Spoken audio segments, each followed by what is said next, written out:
అంటే అన్న అంటాడు హరీష్ రావు రేవంత్ రెడ్డి అధికారిక కార్యక్రమాలలో తిడతాడు ఎందుకని. ఆయన ఇవాళ మాట్లాడుతుంటే చంద్రశేఖరరావు గారంట తెలంగాణ జాతిపిత అంట. మిత్రులారా, ఇట్లా మాట్లాడితే ఇంకా నేను ఏదో ఒకటి అనకపోతే ఎట్లయితుంది మీరు చెప్పురు. జాతిపిత గురించి మీకు తెలుసు కదా. ఆ జాతిపితకు మందు వాసన పడుతుందా? గుజరాతుల్నే మందు బంధు పెట్టించింది, అవునా? ఆ జాతిపిత గాంధీ ఆశ్రమాలలో ఉన్నాడు, నిరాడంబరంగా ఉన్నాడు. మరి ఈ జాతిపిత వాసన లేకుంటే నిద్ర లేస్తాడా? ఆ జాతిపిత ఎక్కడా? ఈ జాతిపిత ఎక్కడా?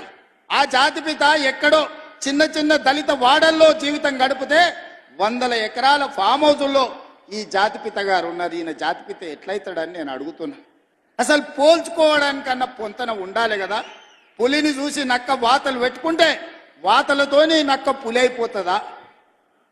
జాతిపిత అంటే ఎవరు? కొండ లక్ష్మణ్ బాబూజీ జాతిపిత. జాతిపిత అంటే ఎవరు? ప్రొఫెసర్ జయశంకర్ జాతిపిత.